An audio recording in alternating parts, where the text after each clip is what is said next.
بسم اللہ الرحمن الرحیم۔ السلام علیکم دوستو، نور اسلام چینل پر خوش آمدید۔ دوستو، آج کی اس ویڈیو میں ہم جان دو عالم صلی اللہ علیہ وسلم بحیثیت ایک ماہ سپہ سالار حالات و واقعات پیش خدمت کریں گے۔ آگے بڑھنے سے پہلے ہمارے اس چینل کو سبسکرائب کریں، لائک کریں، شیئر کریں اور بیل آئیکن کو کلک کریں تاکہ ہماری آنے والی ویڈیوز آپ احباب تک بر وقت پہنچ سکیں۔ دوستو، جان دو عالم صلی اللہ علیہ وسلم نے ایک ماہ سپہ سالار کی حیثیت سے جب حالات کا جائزہ لیا تو اس نتیجے پر پہنچے کہ مشرکین مکہ کی خرمستیوں کا اصل سبب ان کی معاشی آسودگی ہے جو انہیں تجارت شام کی وجہ سے حاصل ہے۔ اگر اس تجارت کی راہ میں رکاوٹیں کھڑی کر دی جائیں تو ان کے غرور و تفاخر میں کافی حد تک کمی آ سکتی ہے۔ چنانچہ اس مقصد کے لیے آپ صلی اللہ علیہ وسلم نے یکے بعد دیگرے متعدد مہمیں ترتیب دیں اور ان کے ذمہ یہ کام لگایا کہ مکہ اور شام کے درمیان چلنے والے قافلوں پر حملہ کریں اور انہیں ہراساں کریں تاکہ مشرکین کی تجارت کا راستہ غیر محفوظ ہو جائے۔ بعض مہمات میں آپ خود بھی شریک ہوئے۔ اصطلاحاً ایسی تمام چھوٹی بڑی مہمات کو جن میں آپ صلی اللہ علیہ وسلم خود شامل ہوئے ہوں غزوہ کہا جاتا ہے، اور جن میں آپ کی شمولیت نہ ہوئی ہو انہیں سریہ کہا جاتا ہے۔ دوستو، آگے بڑھنے سے پہلے یہ فرق ذہن نشین کر دیجئے تاکہ آئندہ آپ کو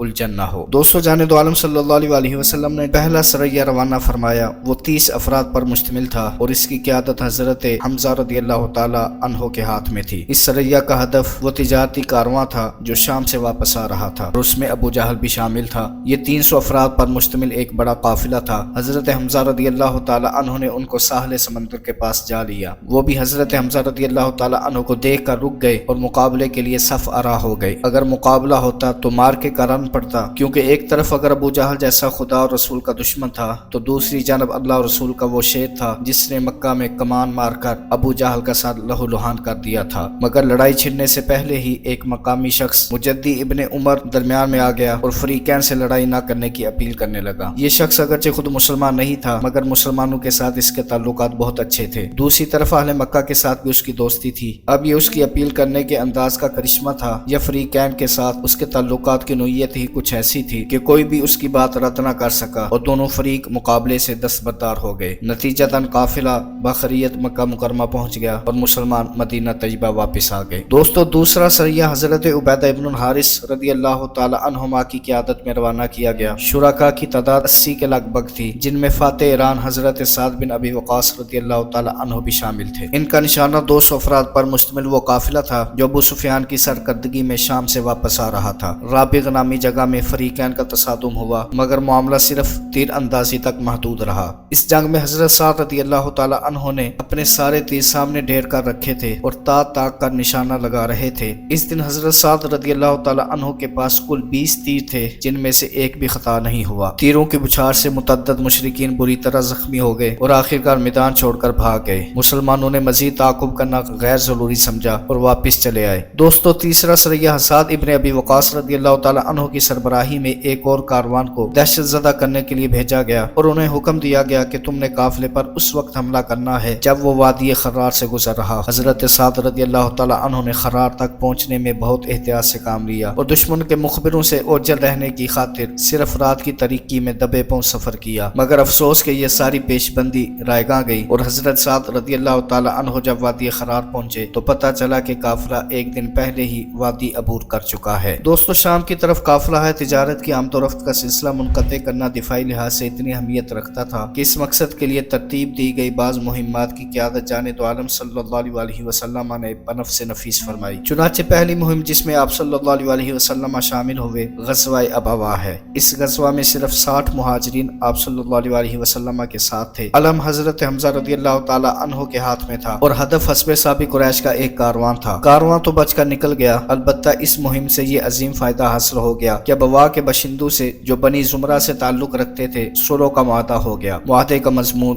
یہ تھا: بسم اللہ الرحمن الرحیم، یہ تحریر ہے محمد الرسول اللہ صلی اللہ علیہ وسلم کی بنی زمرہ کے لیے۔ بنی زمرہ کے جان اور مال محفوظ ہوں گے۔ اگر بنی زمرہ پر کوئی دشمن حملہ آور ہو تو بنی زمرہ کی بھرپور مدد کی جائے گی۔ بنی زمرہ کبھی بھی اللہ کے دین کی مخالفت نہیں کریں گے۔ اگر بنی زمرہ کو رسول اللہ صلی اللہ علیہ وسلم اپنی امداد کے لیے پکاریں تو بنی زمرہ کے لیے آپ کی پکار پر لبیک کہنا لازمی ہوگا۔ بنی زمرہ کے ساتھ یہ اللہ اور اس کے رسول کا عہد ہے۔ دوستو، مدینہ کے گرد و نواح میں آباد قبائل میں سے ایک مضبوط قبیلے کے ساتھ اس قسم کا معاہدہ ہو جانا اور وہ بھی کسی قسم کی لڑائی بڑھائی کے بغیر دفاعی نقطہ نظر سے بلا شبہ بہت بڑی کامیابی کامیابی ہے۔ تھوڑے سے عرصے میں یکے بعد دیگرے 3 غزوات پیش آئے، غزوہ بوات، غزوہ عشیرہ اور غزوہ بدر الاولیٰ۔ پہلے 2 غزوات کا مقصد تو وہی تھا، یعنی قافلہ ہے تجارت پر حملے، مگر غزوہ ابوا کی طرح ان 2 غزوات میں بھی دشمن سے مٹبھیڑ نہ ہو سکی اور جان دو عالم صلی اللہ علیہ وسلم کسی قسم کی لڑائی سے دوچار ہوئے بغیر واپس تشریف لے آئے۔ البتہ غزوہ عشیرہ میں بنی مدلج کے ساتھ ویسا ہی معاہدہ ہو گیا جیسا کہ بنی زمرہ سے ہوا تھا۔ غزوہ بدر الاولیٰ کا سبب یہ ہوا، کرز ابن جابر فہری نے مدینہ کی چراگاہ پر ڈاکہ ڈالا اور مویشی لوٹ کر لے گیا۔ جان دو عالم صلی اللہ علیہ وسلم کو خبر پہنچی تو آپ چند اصحاب کے ساتھ اس کے تعاقب میں بدر تک تشریف لے گئے، مگر کرز کا کچھ پتہ نہ چل سکا، اس لیے واپس تشریف لے آئے۔ دوستو، مکہ اور طائف کے درمیان ایک جگہ تھی جس کا نام نخلا تھا، وہاں سے مشرکین کے قافلے اکثر گزرتے تھے۔ جان دو عالم صلی اللہ علیہ وسلم نے حضرت عبداللہ ابن جحش رضی اللہ تعالی عنہ کی سرکردگی میں ایک مہم نخلا کی طرف بھی روانہ فرمائی جو صرف 12 افراد پر مشتمل تھی۔ ان کو روانہ کرتے وقت جان دو عالم صلی اللہ علیہ وسلم نے عبداللہ ابن جحش رضی اللہ تعالی عنہ کو ایک خط دیا اور فرمایا، میرا یہ خط فی الحال سنبھال کر رکھو، 2 دن بعد اس کو کھول کر دیکھنا اور اس کے مطابق عمل کرنا، البتہ اپنے ساتھیوں کو اس بات پر مجبور نہ کرنا کہ وہ بہرحال تمہارا ساتھ دیں، یعنی اگر کوئی اس مہم میں شریک نہ ہونا چاہے تو اس کو واپس جانے کی اجازت دے دی جائے۔ حضرت عبداللہ رضی اللہ تعالی عنہ نے حسب ارشاد 2 دن کے بعد مکتوب گرامی کھول کر پڑھا تو اس میں لکھا تھا، تم نخلا میں جا کر قیام کرو اور ہمیں قریش کے حالات سے مطلع کرتے رہو۔ حضرت عبداللہ رضی اللہ تعالی عنہ نے ساتھیوں خط کے مضمون سے آگاہ کیا اور کہا کہ مجھے رسول اللہ صلی اللہ علیہ وسلم کا حکم بصر اور چشم قبول ہے اور میں اس پر ہر صورت میں عمل کروں گا۔ اگر تم لوگوں کے دلوں میں بھی شہادت کی تمنا اور تڑپ ہو تو میرا ساتھ دو، تاہم اگر کوئی واپس جانا چاہے تو جا سکتا ہے۔ وہاں پیچھے ہٹنے والا بلا کون تھا؟ سب نے عبداللہ رضی اللہ تعالی عنہ کا ساتھ دیا اور نخلا کی جانب سفر جاری رکھا۔ ایک دن بحران نامی جگہ پر ان لوگوں نے پڑاؤ کیا تو ایک اونٹ گم ہو گیا جس پر حضرت سعد رضی اللہ تعالی عنہ اور ایک دوسرے صحابی باری باری سفر کیا کرتے تھے۔ چنانچہ یہ دونوں حضرات تو اونٹ کی تلاش میں روانہ ہو گئے اور حضرت عبداللہ رضی اللہ تعالی عنہ اپنے باقی ساتھیوں کے ساتھ سفر جاری رکھتے ہوئے ماہ رجب کے آخری ایام میں نخلا پہنچ گئے۔ اتفاق سے انہی دنوں شامت کا ہمارا ایک قافلہ بھی نخلا میں آ کر رکا۔ یہ قافلہ شام سے واپس آیا تھا اور تجارتی سامان سے لدا ہوا تھا۔ مکہ کا ایک رئیس عمر بن حضرمی بھی اس قافلے کے ہمراہ تھا۔ ان لوگوں نے جب دیکھا کہ نخلا میں ہی کچھ اور لوگوں نے بھی ڈیرے ڈال رکھے ہیں تو خوف زدہ ہو گئے اور یہاں سے کوچ کرنے کے بارے میں سوچنے لگے۔ مسلمانوں نے ان کی یہ کیفیت دیکھی تو ان کا خوف دور کرنے کے لیے حضرت عکاشہ رضی اللہ تعالی عنہ نے یہ تدبیر کی کہ اپنا سر منڈا دیا۔ عکاشہ رضی اللہ تعالی عنہ کا منڈا ہوا سر دیکھ کر قافلے والوں نے سمجھا کہ یہ لوگ ابھی عمرہ کر کے واپس آ رہے ہیں، اس لیے ان سے کوئی خطرہ نہیں۔ چنانچہ مطمئن ہو کر اونٹوں کو چرنے کے لیے چھوڑ دیا اور خود کھانے پکانے کے انتظام میں مصروف ہو گئے۔ مسلمانوں کو اگرچہ صرف قیام کرنے کا حکم دیا گیا تھا مگر وہ لوگ قافلے کو یوں اپنی دسترس میں دیکھ کر صبر نہ کر سکے اور اس پر حملہ کے لیے تیار ہو گئے۔ لیکن مسئلہ بیچ میں یہ آ پڑا، اس دن رجب کی آخری تاریخ تھی اور رجب ان 4 مہینوں میں سے ایک ہے جن میں لڑائی فریقین کے نزدیک ممنوع تھی۔ اب اگر ان پر حملہ کیا جاتا تو اس مقدس مہینے میں لڑائی کے گناہ کا ارتکاب لازم آتا اور اگر ایک دن تاخیر کی جاتی تاکہ رجب کا مہینہ نکل جائے تو اس صورت میں ہو سکتا تھا کہ قافلے والے یہاں سے کوچ کر کے حدود حرم میں داخل ہو جاتے اور ہر خطرے سے محفوظ ہو جاتے، کیونکہ حدود حرم میں بھی جنگ کرنا منع تھا۔ بہرحال صلاح مشورے کے بعد طے ہوا کہ خواہ کچھ بھی ہو آج حملہ ضرور کیا جائے گا۔ چنانچہ حملہ کیا گیا اور بھرپور انداز میں کیا گیا۔ حملے کے دوران قافلے کا سربر آوردہ شخص عمر ابن حضرمی مارا گیا اور عثمان ابن عبداللہ اور حکم ابن کیسان گرفتار ہو گئے۔ باقی افراد سارا مال و متاع چھوڑ کر بھاگ گئے اور مکہ میں جا کر دم لیا۔ حضرت عبداللہ ابن جحش رضی اللہ تعالیٰ عنہ مال غنیمت سے لدے ہوئے اونٹ اور 2 قیدی لے کر شاداں و فرحاں مدینہ پہنچے، مگر دلدار کی رضا کی خاطر جان جوخم میں ڈال کر یہ معرکہ سر کیا تھا، وہ بجائے خوش ہونے کے ناراض ہو گئے۔ آپ صلی اللہ علیہ وسلم کو ان کی فتح مبین پر کوئی خوشی ہوئی نہ مال غنیمت اور قیدیوں کو دیکھ کر آپ کے روئے زیبا پر مسرت کی کوئی کرن چمکی۔ کیوں؟